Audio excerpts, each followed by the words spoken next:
Welcome to Attican Plays Railway Empire.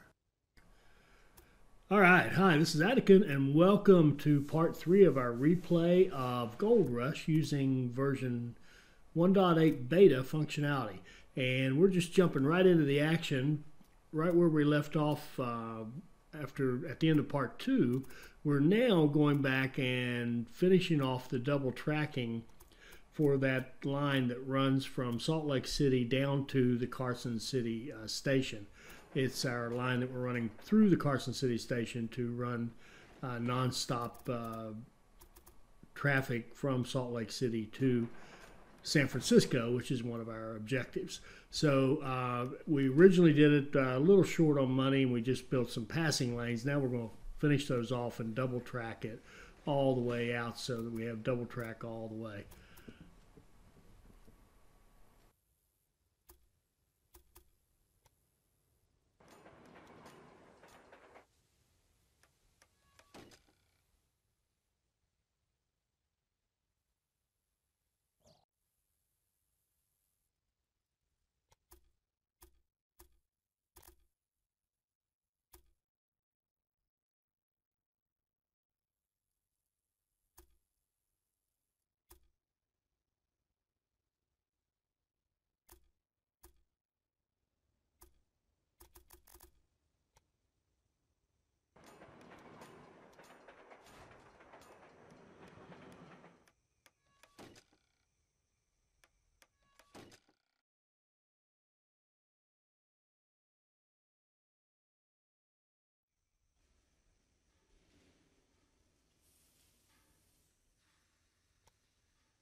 All right, so we can see all those nice gold checks. That means that we've completed all those on time and we're still in line for a perfect score. Now, the tough ones really are getting Carson City to 100,000 so quickly and to get that alcohol made quickly. Because as I explained before in a prior video, you can't start the alcohol production until one of your cities hits 65,000 population. So you've got to really do some city growth before you can even start that task. But we'll get there. We'll get there. So we finished off, two other things in our task we've already got kind of in motion, and we don't need to do anything else with them. That would be the Salt Lake City to San Francisco line and the LA to San Francisco Express line. We've got those working, and there's not much we can do about those except let them go. And so now we've moved to the stage where Carson City's gotten a little bigger, and we're kind of moving into that next stage of development. Simple beer, meat, and 2 or 3 items is not going to cut it anymore.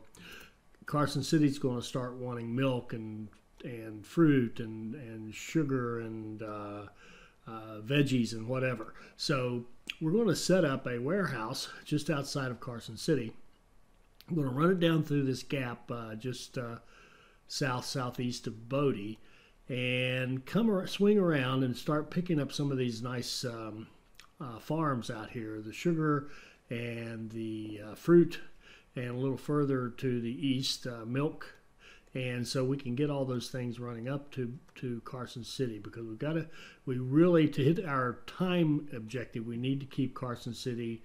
I mean, it can have occasional lapses, but it pretty much needs to grow steadily during the entire time, so that you can hit that goal for the time for that task. Well, let me rephrase that. So you can do it twice as fast as they require you to do it, so we can stay on perfect score mode.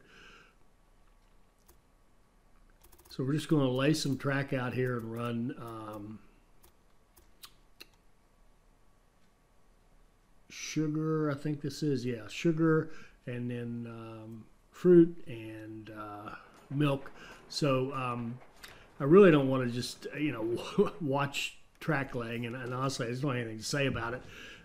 So let's do a little fast forward till we get to something a little more interesting.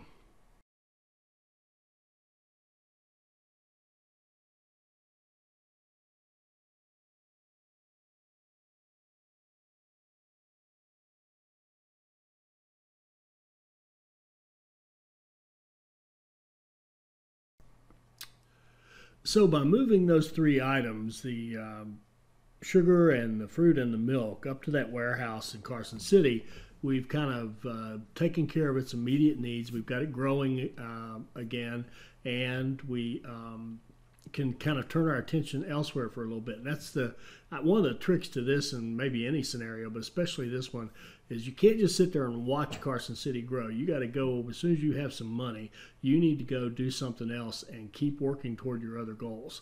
And the other big goal we have that we haven't really addressed is we have to have 8 cities of 80,000 or more. Now, we know we're growing Carson City. We know we've got that nice 4-city cluster, kind of the old school cluster that we've already developed, and we'll have to keep working on it to keep developing it and make it keep growing. But the infrastructure for it, the basic design, is in place. So now let's turn our attention to our other 4 cities we need to grow. So what we're going to do here is kind of use the new functionality. We're going to use the warehouse. We're going to use the warehouses with automated signals. We're going to use the stations with automated signals, and we're going to set up a nice long line here of 4 cities: Los Angeles, San Diego, Yuma, and Tucson. And that's going to be our kind of 4-city cluster, although I have to say we didn't exactly treat it precisely like a 4-city cluster. It kind of became a little bit different, kind of a hybrid. But the idea is that we've got 4 cities that all can pass goods back and forth between each other. Now, the beauty of this is, because we have the new functionality with the automated signals, it's so much easier to set up these 4 connections. Now, first of all, of course, the geography up here, where we're looking right now, is tough with the mountains. Down there in the LA area, LA through Tucson, we've got kind of a long, flat, straight stretch. Now, that can be challenging in itself because the cities all line up in a straight row. There's no real easy way to have the connections between all the cities.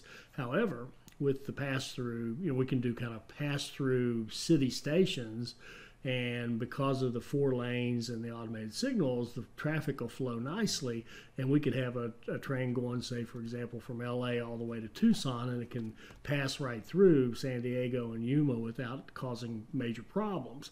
You couldn't do that with your regular stations. It would just be a headache. It can be done, but it's just a lot more difficult to manage. Now, with these guys, it's a lot easier. So I started to build that out, and I decided, wait a minute, I need that money for something else right now.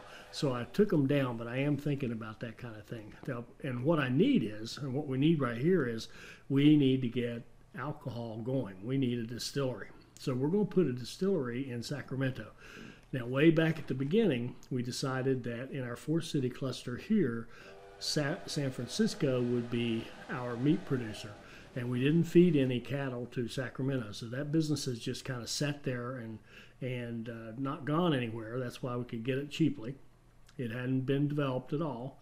And now what we're going to do is build a distillery, and we're going to run sugar, which is nearby, and fruit, which is nearby, into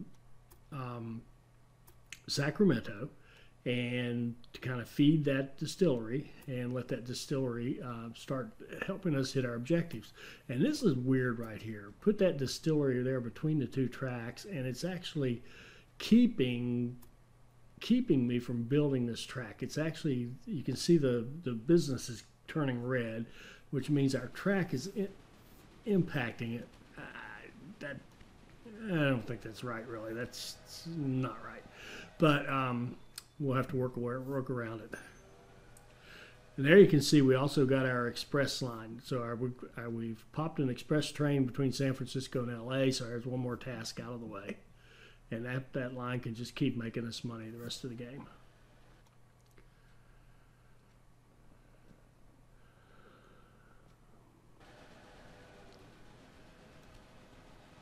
So the reason I say that's not right is, why is it that existing track isn't in the way? So anyway, we're going to expand that station now that we have enough funds, and try to find a line that'll work, that we can build build our line. And I contemplated going out the back, making a loop, and it was just sort of an ugly thing.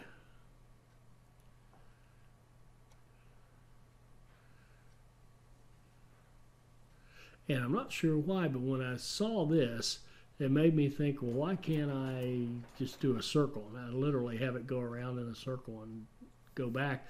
And then I realized, oh, wait a minute, now it's letting me come out. So something changed there by putting that line there. Something changed, because now I can come out without having a conflict. And now I am using the fourth platform, so maybe that's the difference. But at any rate, I decided, well, if I've got that nice short straight line, I don't need any big fancy loops. So we're just going to make the nice straight run into Sacramento, double track it, and run our trains in to get our fruit.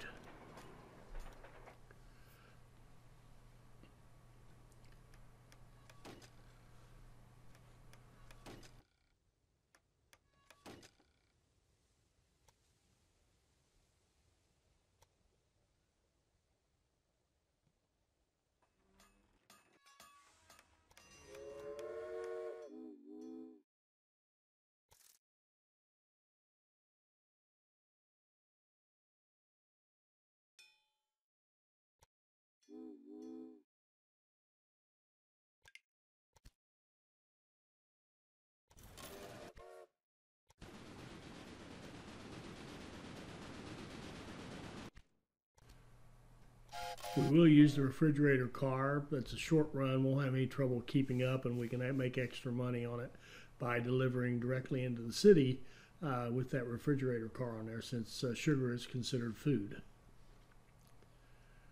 And now what we're going to do over here, we're going to actually use a small warehouse. So this is more new functionality. We're going to set it up where it can pick up both veggies and fruit to take them into Sacramento, but we're going to run them directly into the city.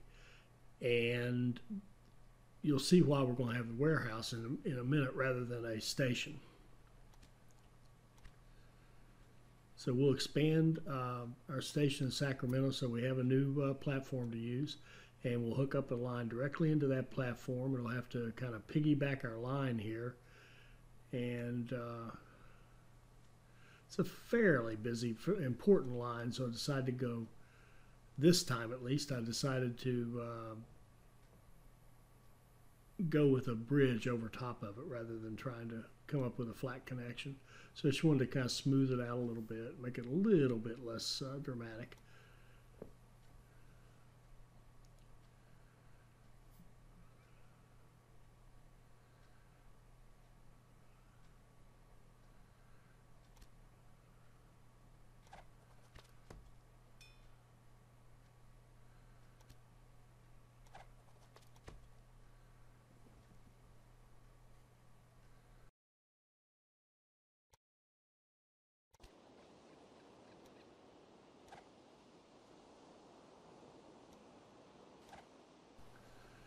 And I have to say, putting the employees on, I have gotten so much better on. I finally kind of figured out the interface at least, but it's a pain. It's a pain. It really is tedious work to do it, and I don't do a good job of it even at that. But it is useful. I mean, those employees absolutely make sense. They absolutely help you. They definitely improve the performance of your trains. And you certainly don't want to give up on the opportunity to have them, especially when you get something like that where they like each other. That's a good thing. All right, so let's get back to what we're doing here. We can see, even looking there at the task, we can see that Carson City is growing. That's good. You got to just kind of keep constantly watching to make sure it's going well and nothing has happened. And you might wonder, well, what could happen? Well, one thing that can happen very easily is you could get some kind of a congestion on your line, where a line gets clogged up and all suddenly you're not getting the shipments anymore, and that could just really mess up your city growth. So you do have to check on it once in a while, regardless of how well you've thought it out or how good a player you are. You still got to go back and be careful and make sure things are going the way you expect them to go. So now we've got a line from that warehouse. That's a small warehouse. It can hold 3 items. Its catchment area will pick up the veggies and the fruit. The fruit's, of course, the main thing that we're after.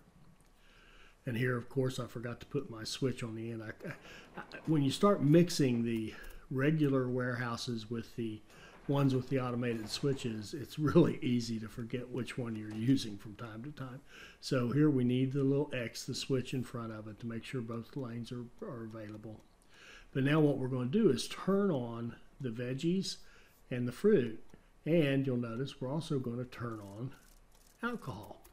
And we're going to max out that alcohol. And the reason we're doing this is, regardless of the demand in our cities, we want to be able to pump out as much alcohol as Sacramento will allow us to make. So the city size of Sacramento is going to limit how big we can make that distillery. But we're going to keep making that distillery as big as we can, because we've got excellent source for the fruit and for the sugar. So the way I'm going to set up that line between the two warehouses, or between the warehouse and Sacramento, is from the warehouse, do not take alcohol. Of course, we don't want to just start moving it back and forth. And then prioritize the fruit, because we absolutely want to have enough fruit over there. And then if you can grab some veggies, that's fine, go for it. But we absolutely want fruit over there. So we've got fruit coming in from this side. From the other side, we've got sugar. And then we'll be shipping the alcohol, any alcohol that we don't ship on to a city like Carson City, for example, will end up in this warehouse. And that way we can keep our production going at a steady clip in Sacramento.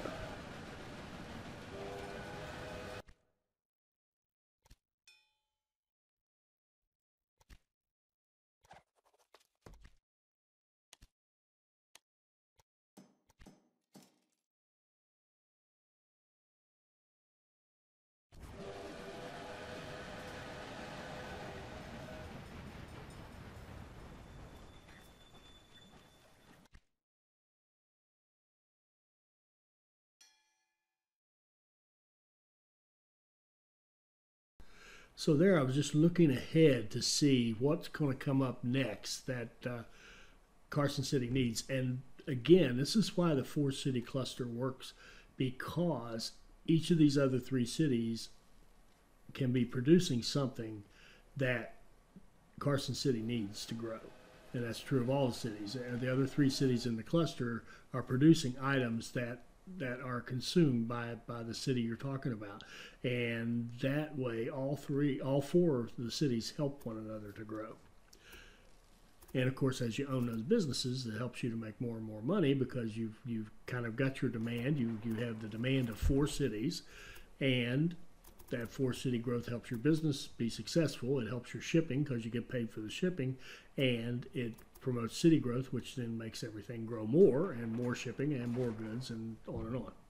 You get in one of those lovely upward spirals. So we notice there's a lumber business in Shasta, so we're going to run logs directly into Shasta and make sure that that business has a steady supply of logs. Now we've started our alcohol business. We're making sure that we've got the logs coming in for the lumber business in Shasta. Carson City is growing. Our 4-city cluster is slowly getting more and more mature, and more becoming an infrastructure that will support really good growth for all 4 cities. So let's move ahead a little bit, because now it's just sort of a bunch of employees and what have you. We're just kind of monitoring things. But let's move ahead a little bit to the point where we can issue a couple of bonds, get some money, and go out and do some serious work on our second four-city cluster.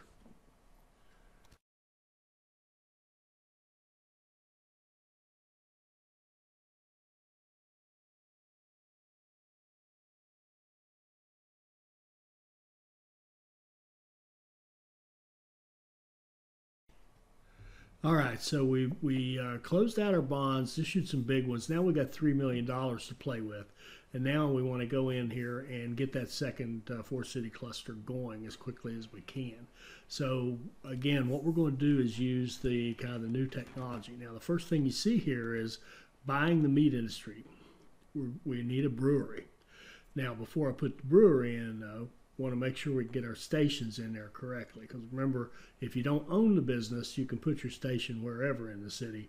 Once you own a business, it tends to limit your choices. So we're going to get a nice large city station with automated signals in San Diego, and we're also going to put a nice large warehouse with automated signals in San Diego. Now we can see where we can put our business and keep it out of the way of all that. And the idea here is we're going to have probably a couple of warehouses to feed these four cities. That's the hardest thing really in any of these, particularly a four-city clusters, deciding how do you want to get the goods in there to the cities. And so the first thing we're going to do is actually set up kind of almost like a three-city cluster where we have LA, San Diego, and Yuma. We're going to put the warehouse right on top of San Diego, so it's in the catchment area its catchment area covers San Diego. We're going to run the goods down into that warehouse, and then we'll have a pass-through line from LA to the warehouse to Yuma back to the warehouse, and that way goods will get moved into LA and Yuma over that line, and of course they'll automatically be taken directly into San Diego. So San Diego will grow very nicely, and we should have no problem with our pass-through line getting LA and Yuma to grow. And then we'll have to figure out how we want to get goods into Tucson, which is our fourth city. Now, I went ahead here and built the 4 lines city to city. The more I play with these, the more you don't, unless you're going to have a ton of traffic and you want to control it some way and maybe set aside certain lines as freight and certain pair as freight, another pair as passenger or something like that, you don't necessarily need the 4 lines, because the main thing's the switches. The switches at the station are what really make those stations so powerful. Because you can run any 2 lines in there, any 2 of the 4 platforms, run them out the other side, any other two, it doesn't matter. So the switches at the end of the stations are what really make them work. So here in Yuma, because of that river, we're going to turn at a little angle, and we're going to set it back as far as we can away from the river to give us some room to work. And we'll have to come out at a slightly awkward angle. We're going to come out of that top platform there because we know we're going to have to, we want to stay underneath the milk. There's a dairy farm out there, and we want to stay close to it but underneath it. And the real estate gets tight in here because the ocean is right just down below us there where we can't build at all. So we want to kind of hug that milk without basically that. We want to get as close to that milk as we can without actually hitting it and ruining our line. So we're going to build a line from Yuma to the city, but we're also going to run a line. Well, and this is the other set of 2, which you may or may not need. In this case, it's probably good because the top 2 are actually going to end up being our line that goes up to our warehouse. So we're going to have a city to city, or city to warehouse to city setup going. And here's an interesting one. I haven't done this before, but I actually use the there's a big drop off between here. You can see it there with a 19-degree grade. And to get rid of that, I basically use the spinning on the my mouse to kind of spin that up and make it a little bit flatter, as high as I could go without making it an invalid line. And that took a lot of that slope off, which is a pretty nice little trick, I guess. So now we've got our 4 lines running between San Diego and Yuma. And then, of course, we'll have to hook up that warehouse to come down and hook into those lines so that we can have our pass-through warehouse set up.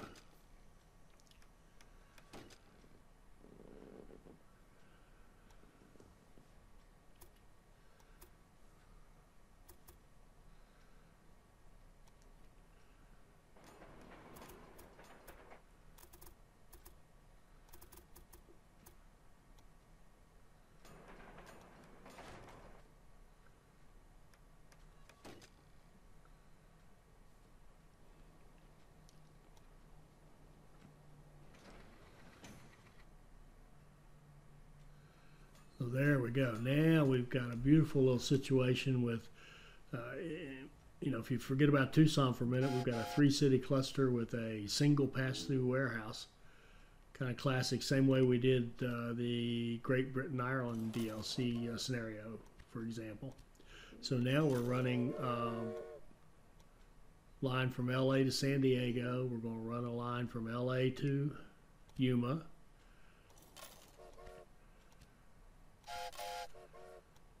With a couple of trains, and then we'll run one from San Diego to Yuma, and now we basically have direct lines between all 3 of those cities.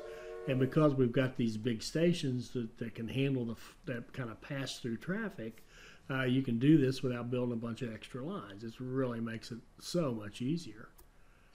And now we need to start feeding that warehouse with goods, and there's some nice stuff up there to grab. Unfortunately, wheat is a long way off, so wheat is a little problematic, but you just have to build a longer line to get that done.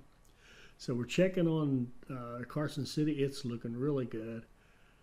It's getting up close to 90,000 at this point, which will be the point where we can put another industry in there.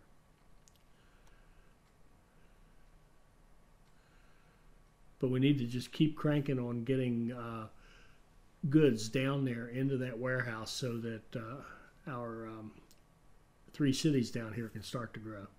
Because now we've got beer and meat in our little triangle, and we'll over time replace industries till we have a nice mixture of things down there to help each city can help the others grow.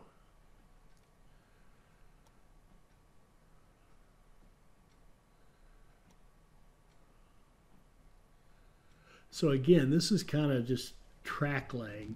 So let's move ahead a little bit.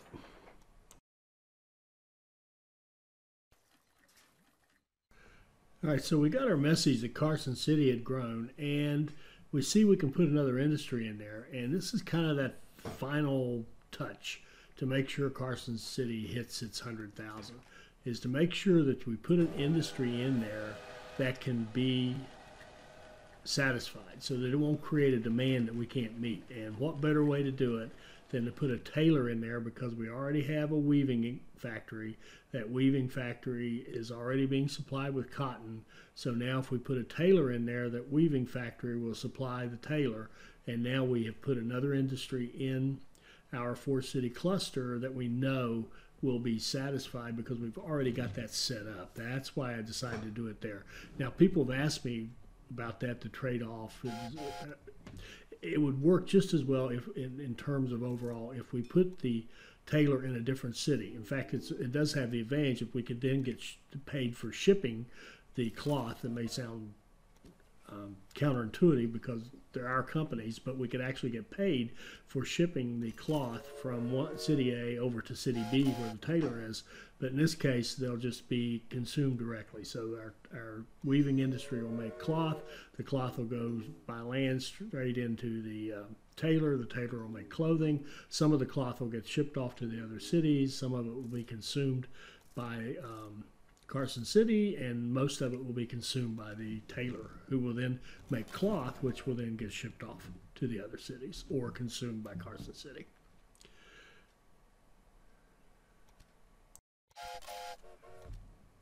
So let's speed back up for a moment.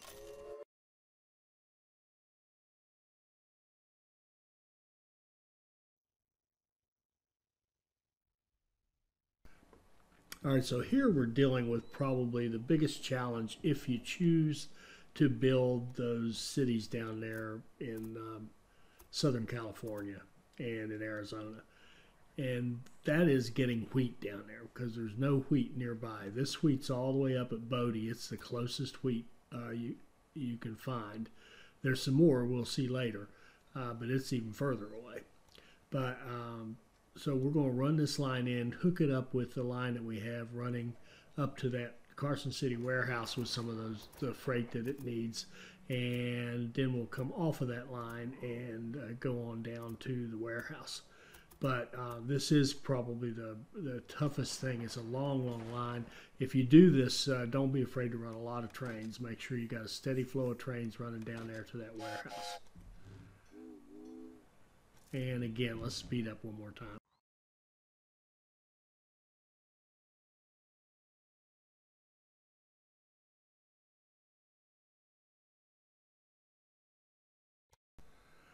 So here finally we're about to add our fourth city into the mix, and what really cued that for me was that I wanted to run logs up there to that warehouse, and realized that I've also got, I don't want to be going around or over or whatever. I've also got the fourth city we need to get added in there, so I decided to add in the fourth city and then see where that left us in terms of how we would best want to hook up the logs into the system. So we're going to go ahead and add, and here we get to use something else that's new, the terminal station. So we've got a nice looking terminal station, and that's a classic place for one. There at the end of the line, we on this map, Tucson's the Great West. That's as far as we can go. So now we're just kind of going to line up our track coming out of Tucson, going over to Yuma, and we'll get that hooked up, and we'll be able to, that'll give us the opportunity now, because of the power of these super stations, that's going to give us the opportunity to run lines from Tucson to Yuma and to San Diego and to LA. So that by having this one piece of track, we really have created three lines.